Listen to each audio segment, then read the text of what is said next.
And I think that's the purpose of the pitch. So sometimes people say, yeah, but if I don't say this and if I don't say that, I won't understand. But the goal of the pitch is not they understand everything. The goal of the pitch is they're open to hearing more.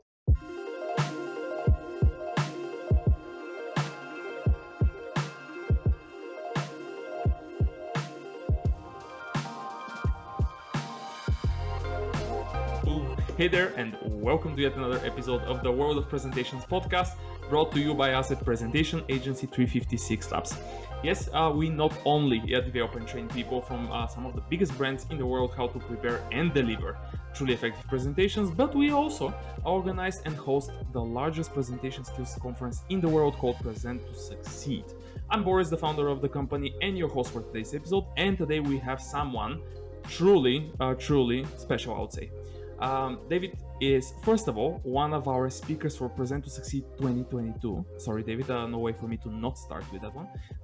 Now, what else should our audience know about you? Well, our guest is the author of the book Pitch to Win. He has trained more than 1,400 startups to make outstanding pitches. So outstanding, I would say, they ended up raising over 340 million euros in investment. But also, he works with companies like Maersk, PwC, Google, Unilever, Vodafone, and that's to name a few, okay? Is that enough for everybody? David, super happy to finally have you on the podcast.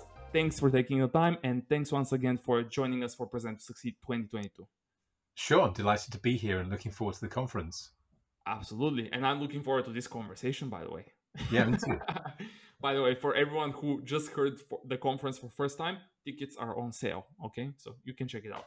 Now, we're talking about one of your favorite topics. It's about pitching. Pitching ideas, pitching to businesses, pitching startup pitching, etc. However, before we go there, everyone has a story of how they ended up being in the presentation world. What happened with you?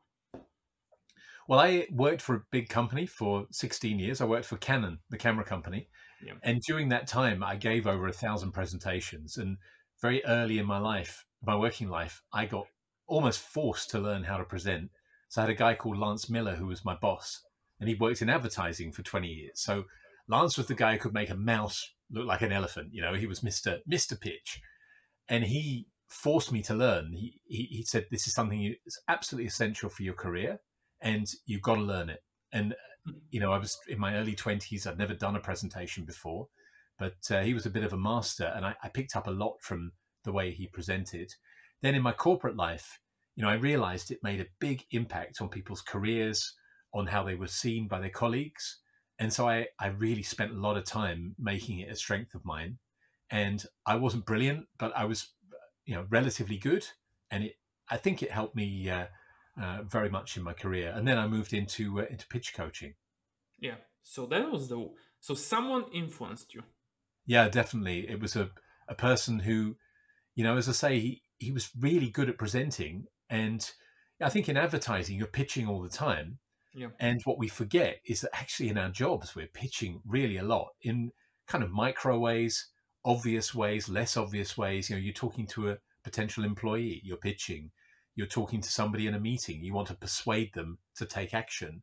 You make a presentation in front of people. Actually, it's a pitch to get them to take action. So we're pitching in a lot of different situations. And I was lucky that he pushed me in that direction. Brilliant. Interesting. All right. So you're saying that we're pitching more or less all the time is more or less answering my next question, which is, why does a pitch matter? Like, why would we spend? Why is someone like you? Why someone else hearing this podcast? Like, what? Why is the reason for them to probably learn how to pitch? You probably mentioned a few of the things, but let's go there very quickly before we jump into the real stuff, as people say. Yeah, I think the biggest macro trend in the world is that people don't have time. And everybody's feeling I'm full. So people's default position is, sorry, no, I'm busy. And what we have to do is break through and get to the point where the default is changed to, okay, tell me more. And I think that's the purpose of the pitch. So sometimes people say, yeah, but if I don't say this and if I don't say that, I won't understand. But the goal of the pitch is not they understand everything. The goal of the pitch is they're open to hearing more.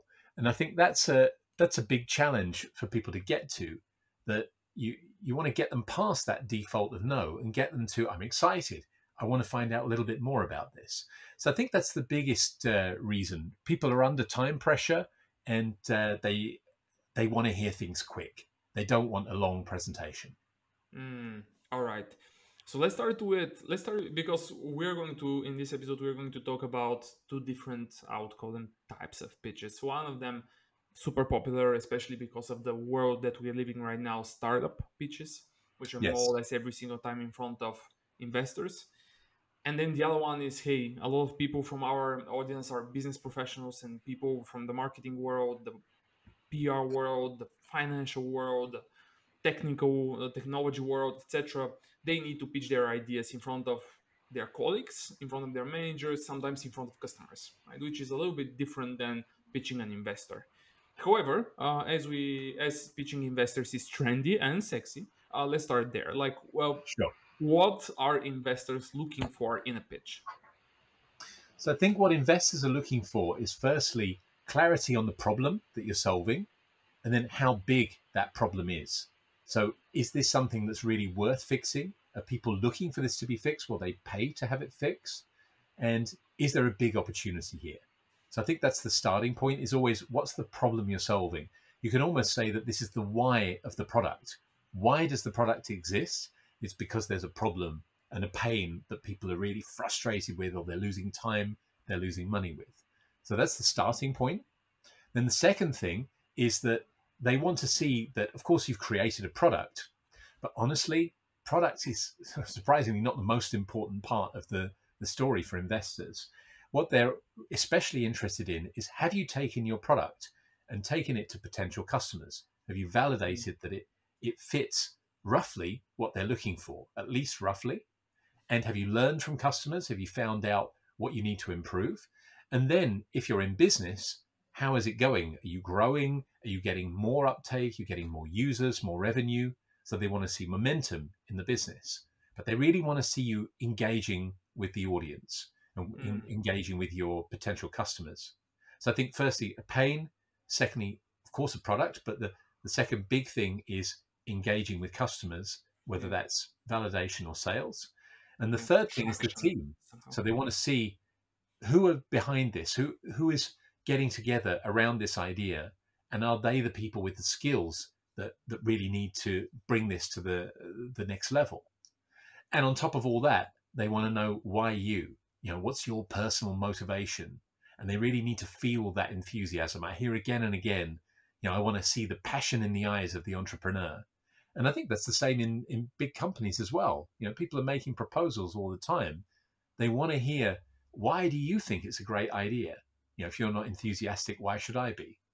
Yeah. So these are some of the big pillars, I think, for investor pitches. And of course, there's lots of other things like the business model. What do you need to make it happen, and so on. But really, the starting point, the backbone, is the pain, the traction or any validation that you've got, the team, and your motivation. Yeah. And when you're saying that, like, you already just mentioned very quickly that some of those things are very similar to the world of business, where especially the passion part and especially, I would say, the problem part, like what are we solving and why is it important? But there are obviously a lot of similarities between pitching an investor and pitching, I don't know, probably the higher level management or whatever. Sure. But what are the differences? Like, how would we kind of separate those two? Like, what do you think? Yeah, so I created a tool called the Pitch Canvas for startups. And I've actually got a version which is sort of unpublished. I use it for workshops for companies.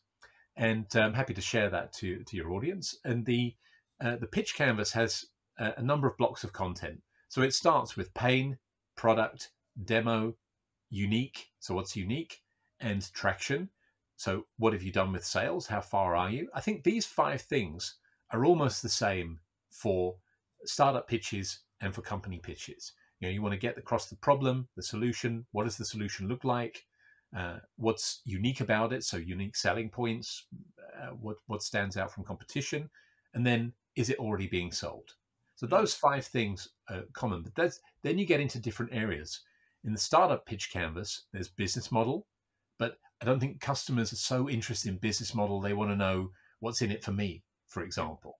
So I changed the pitch to what's in it for you. How does it match your strategy? How does it match your ambitions? So for companies, I think that's it. Whereas for startups, it's much more, they do want to know the business model. Yeah. Then the next thing is for startups, they're looking for investment. But if you're pitching an innovation project, for example, at the board, you might need, yes, money, but you might also need sponsorship. You might need some other things. You might need help from another department. So maybe you need developers 50% of their time to be working on this project instead of a different project, and so on. So you might need different things, and the phases of the investment or the resources might be different. Then the last thing I think is the team. So team is important in both pitches, but for the investors, they want to know about the individuals, about Jill, John, and Bill. But for the customers, actually, they don't care about Jill or Bill. What they want to know is, what collective skills have you got to help me be successful? I don't mind who it is. I just want to know what skills you've got. If you've got 10 developers and 3 project managers and 4 people who are going to manage the customer relations, or what is it that's going to be the team that supports me? Yeah. So I think it's a bit different in the team. Both things are important, but there is a different flavor in terms of how you present it. Yeah, go ahead. Yeah. Hopefully people are taking notes here. We'll see how it goes after the episode. We'll see the reactions of people online. Sure. And what about, and by the way, the pitch canvas, if you're willing to share, we're willing to share. So yes. So the pitch canvas for startups is freely available, and it's actually being downloaded 40 or 50 times a day. Actually, 65 times yesterday by entrepreneurs around the world. And it's been downloaded close to 50,000 times now. And the company pitch canvas, I'll share it as well. It's as I say, slight difference, and you'll see the differences. Maybe it's useful for your audience. Brilliant. All right, we'll make sure that we link that up in the show notes and in the blog posts that are coming up with this episode. Now, David, there are, like, all across the world, people are talking, obviously, everything that you said in regards to what a startup or what a business person has to cover in a presentation, more or less clear, right? And a lot of people are talking about the topic. There is a lot of knowledge online, etc. However, there is also a lot of knowledge in regards to, or at least a lot of ideas being thrown on the web in regards to slide decks, right? And the slideshow, and the presentation, the PowerPoint, the Google Slides, especially nowadays. Google Slides seems very, very popular with the startup world. Apple keynotes, Prezi videos, many, like the tooling part and the visual support. What is the role of slides in the world of pitching and in the world of successful pitches? What are you seeing? So my view on this is that slides are there to support the story. And the basic reason why we have slides is we want to engage 2 senses. We want the audible, so that people listen, and that the key messages land visually. And one of the basic things which people find really difficult, especially if you've worked in a big company for a long time, is that people can't listen and read at the same time. It's just impossible. So the pitch deck, as in the deck that you use, say, for a 3-minute or 5-minute pitch, it needs to be really simplified. Very little text, key icons, key images, and give you the structure to follow so you remember the story, and give them the themes, and the key messaging is emphasized in those graphics. Now, one of the biggest problems with that, and I'm sure you've spoken about this in your show before, is that things like PowerPoint are really good at creating presentations and making documents. So we make reports in PowerPoint and we make presentations. And the problem is people merge those 2 things. So we have to create one to present, one to send. And that's more work. And sometimes people say, yeah, there's more work. And I say, well, yes, it is. But that is what it is. We want to be understood. We need to make a different format for something which we're going to present and something we're going to send. When we send it, we're not available. So that we need more information in that.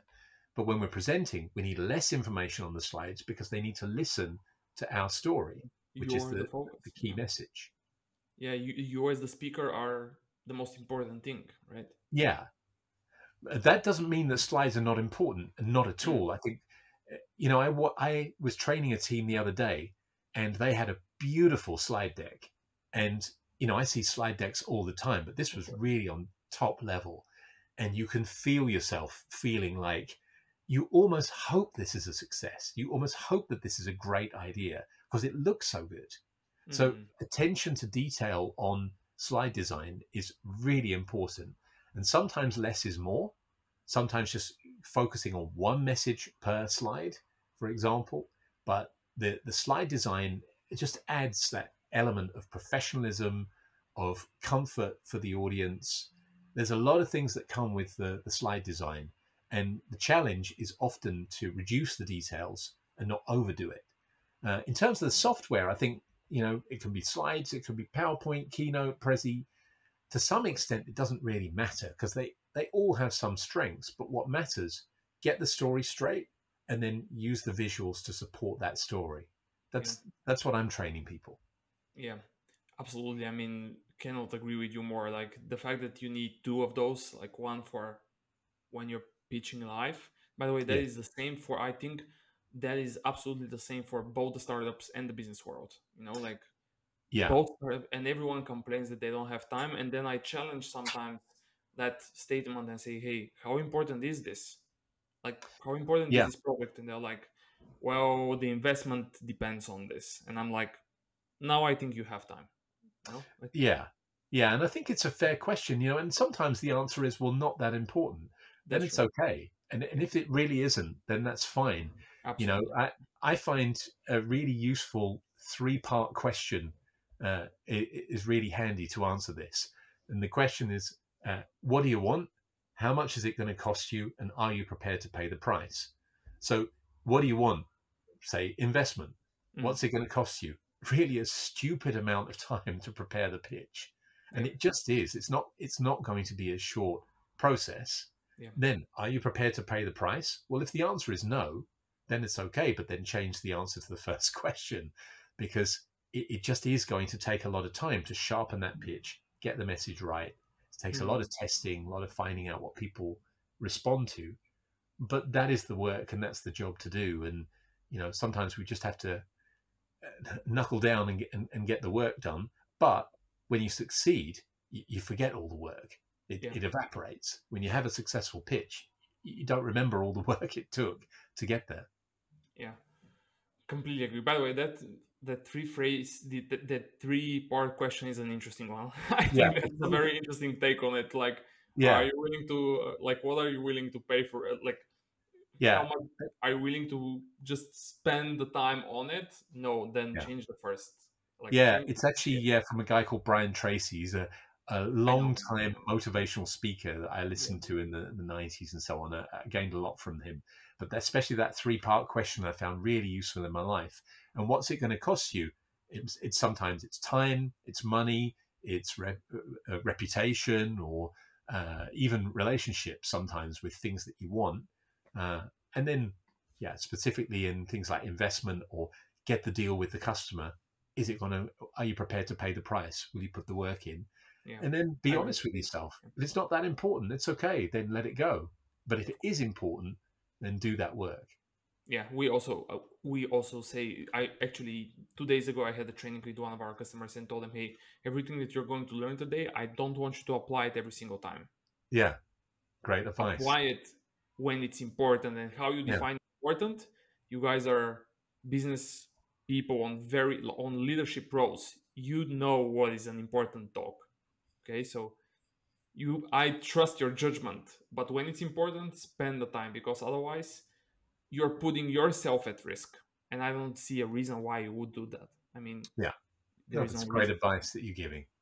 So what about the truth is, by the way, for everyone that's listening, that more or less these were all the questions that we were discussing to cover. So now I have to figure out some new ones on the fly. So let's see how that one goes. So what about the successful pitches that you have seen and that you have worked on? Because you obviously helped a lot of organizations achieve their dream and meet and get this first investment or second investment, or it doesn't really matter which level, which seat, or anyway. what obviously all of the things that you said were part of it. Like they made it possible because they took all of your advices, worked with you probably on how they structured the story, how they delivered it.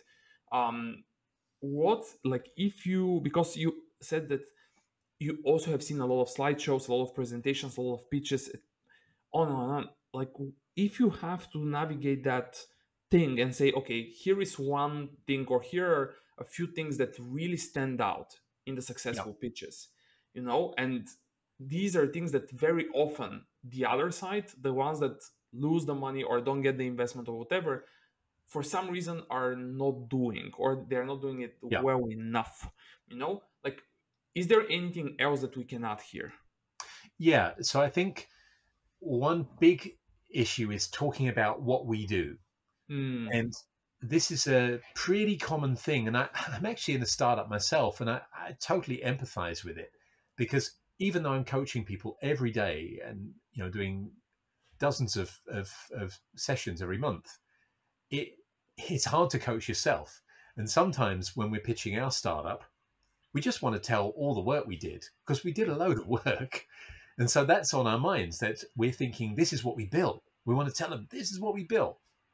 But the fact is, what matters is what people can do with what we built, not what we built. It's not about the technology. And so we have to push ourselves to remind ourselves, what do we do? What do we coach people? We coach people, find the pain, identify that pain, make that pain human, and then talk about how people can succeed themselves, how they benefit as a result of what you do. So the first thing I think that often goes wrong is that people focus on telling the work they've done. But just focusing on that's not of relevance to the investors. They want to know, how do you make people more effective? How do you save people money? How do you save people time? What amount of time do you save them? How many people do you save that time for? So that's the first thing. And of course, when we talk about here's what we do, it's very easy to get very technical and to start talking about the type of technology, or very specific terms. If you're in, for example, life sciences, or you're in fintech, or you're in some kind of really industrial business, it's very easy to get caught up in stuff that people don't really understand. So I think those are really possibly the biggest pitfalls. And the ones who succeed, they find a way to get one level up from the detail, and they help people understand very simply, this is the value that we deliver. And so I find that's the first task. Focus on what people can do as a result of what you do, not here's what we do. By the way, that second part, though, when you mentioned that people are very easily get technical or speak in a way that no one can understand, how much, like, I can imagine that you're for sure mentioning that, hey, we need to understand who are you pitching in front, like who is going to be in front of you. Tell me more, like, what would you suggest people listening, probably from the business world, but also people who are, even if they're in the business world, they may want to switch now, or they're planning to switch into the startup world. How do you approach, because there is a lot of talk, we also spend incredible amount of time with our customers to show them just how much a presentation or a pitch can change if you know who is in front of you in detail. Absolutely. Like, tell me more. What do you advise the startups around you, the business people, those organizations like Vodafone and many others, in regards to, hey, we need to understand who the audience is, like what is going on in there behind the scenes? So the first two steps that I coach for anybody is, who's the audience and what's the objective. All right. So the audience is about tuning into their world. And what most of us do is we open up PowerPoint and start typing. The problem is we need to get out of our own head and get into the world of the customer or the person that we're pitching to first.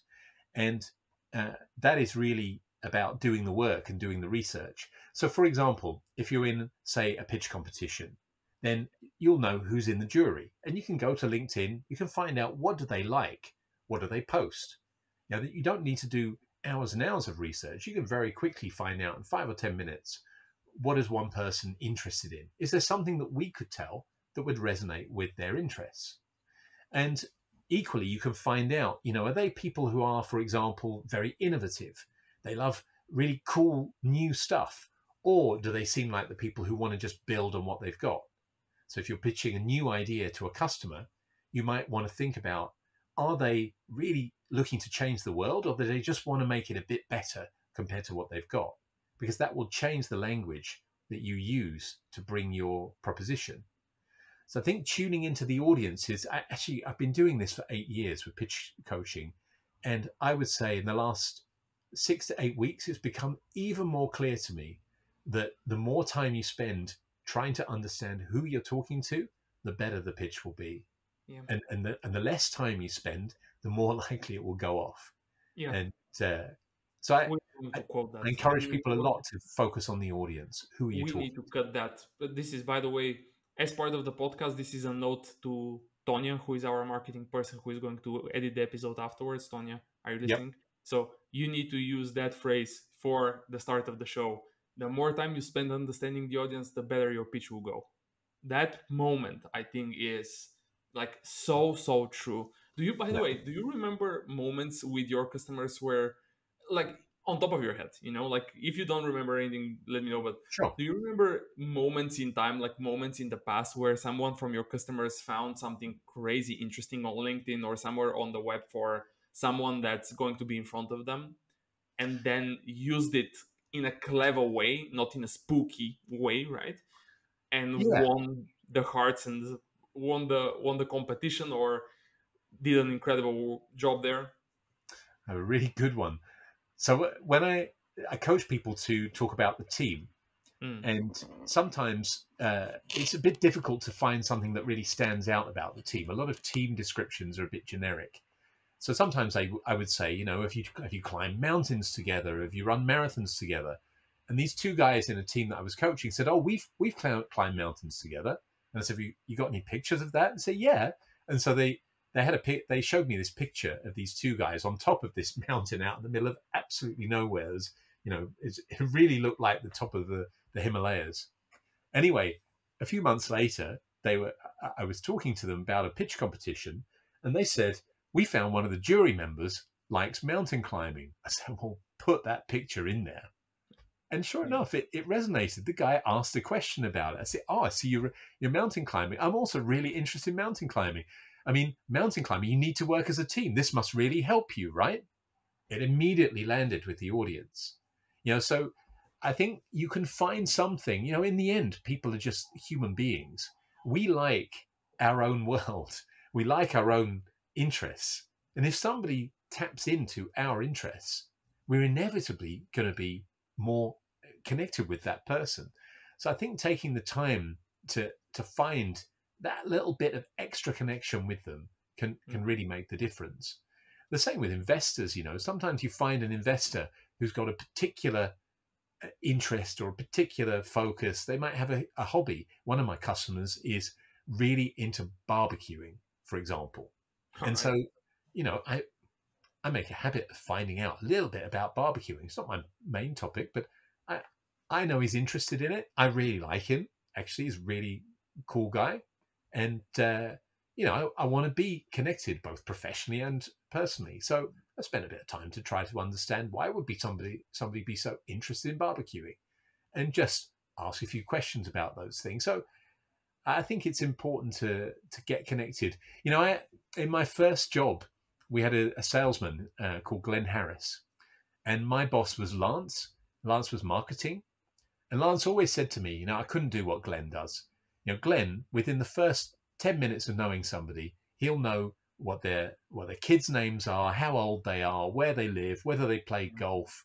You know, that he'll know almost everything about them that he needs to know within 10 minutes. Yeah. I'm just not interested, Lance would always say. Wow, all right. Couldn't care less. But for that salesman, getting to know those people, and this, you know, just you can translate that to pitching, tuning into that audience. Sometimes even just one sentence can really bring somebody in that just resonates with their life and their interests. Yeah, by the way, what you said about the hobby, like one of the ways that, anyway, we had so many cases with startups that won competitions just because of very good understanding of the jury, you know, the people who want to judge. one of them was, we found a very interesting quote from one of the people from Lufthansa who was in front of our startup founder, and we were like, okay, let's take the risk and use his words against him, you know, Yeah. in a non-creepy way, of course, you know, like Yeah. non-creepy way. And that you can see that because we have put this quote at the beginning of the talk, so that it's unusual. It's like, okay, it is the presentation itself more or less starts with it. I would say that this guy didn't even he still didn't have any idea about the product itself. I think that he gave the award and gave the investment to that person, to Alex, who is the founder of that company, even before him actually presented the product. Right.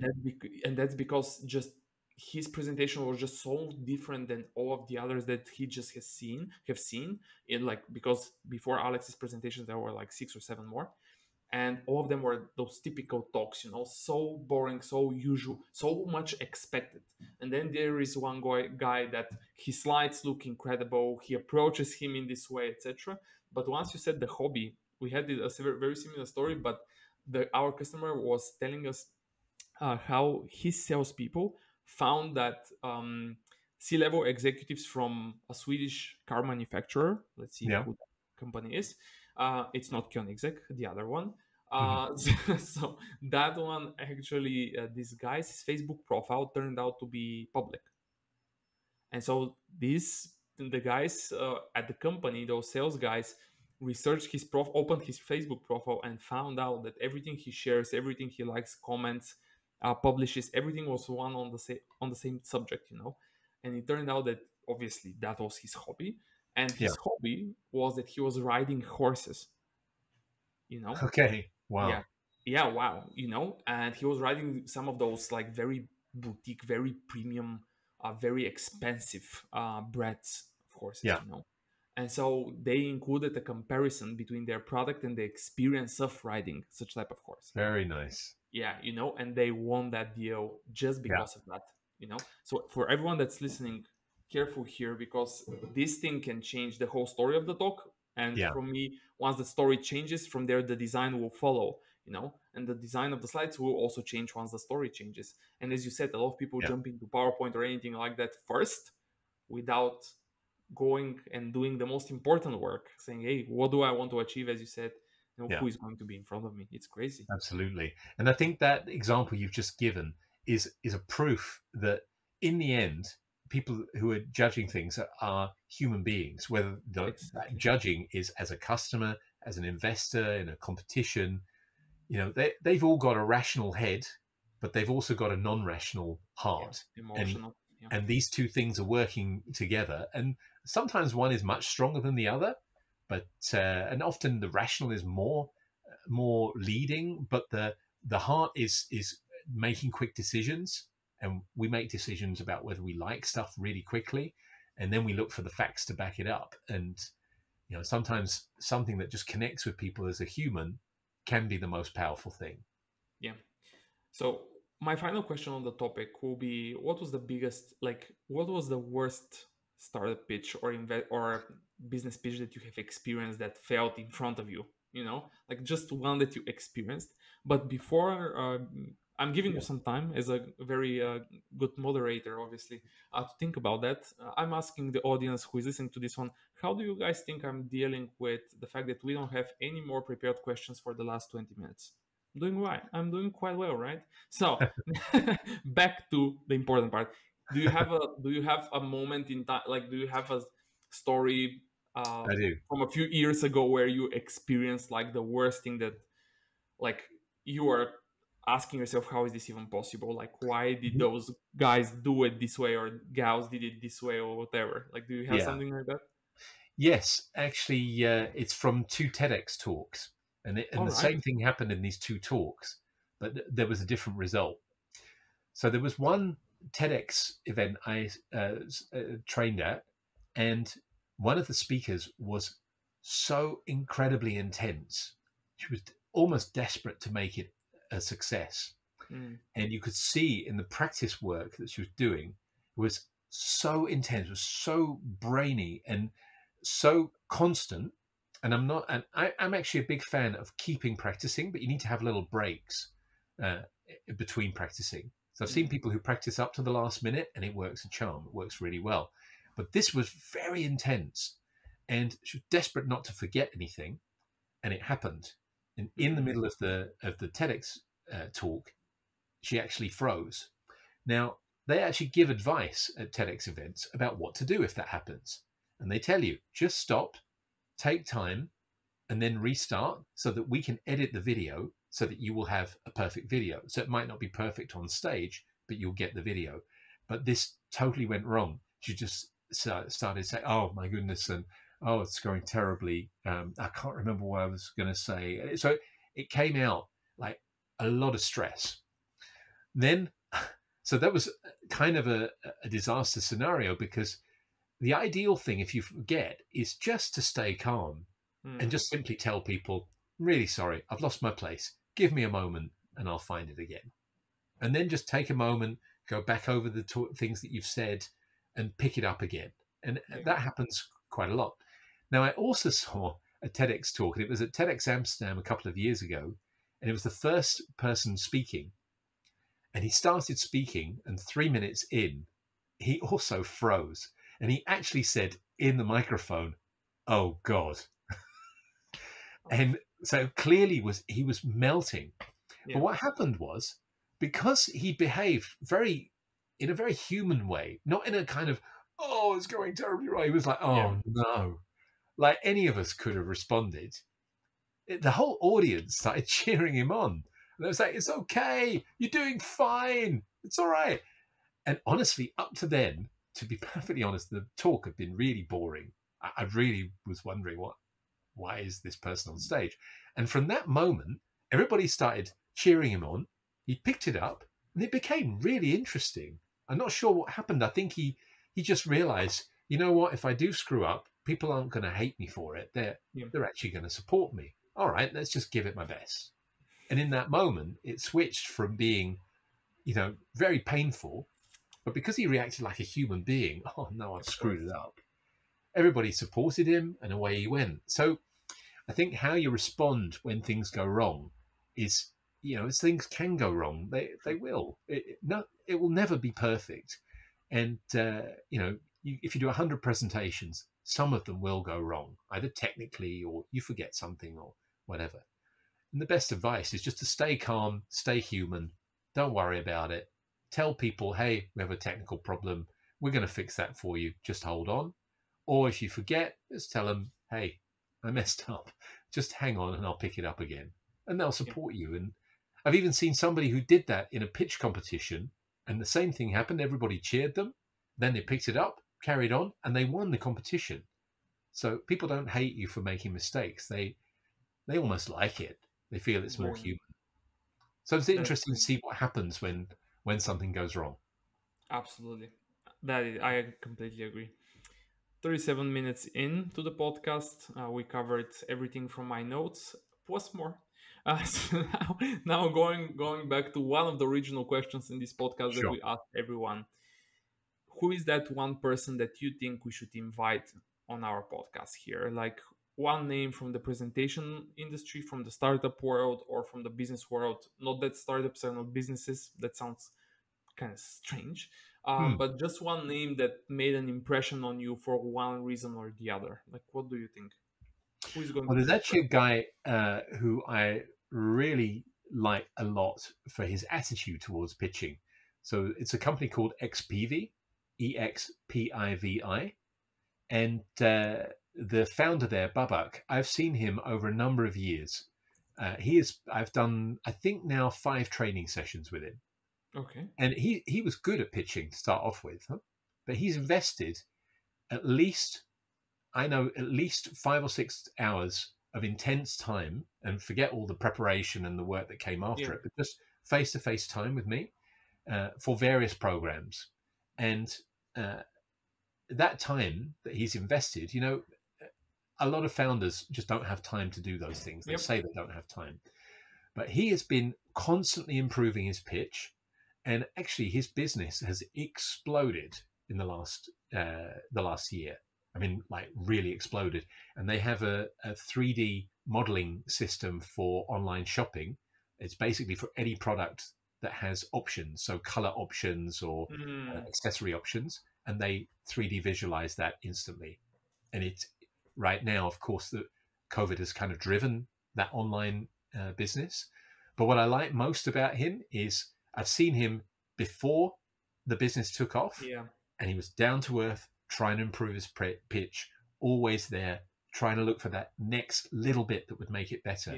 And here he is now. The business is exploding. He's got quite some revenue, and it's going really fast. And he's still there. Just a couple of weeks ago, trying to improve, trying to make this better.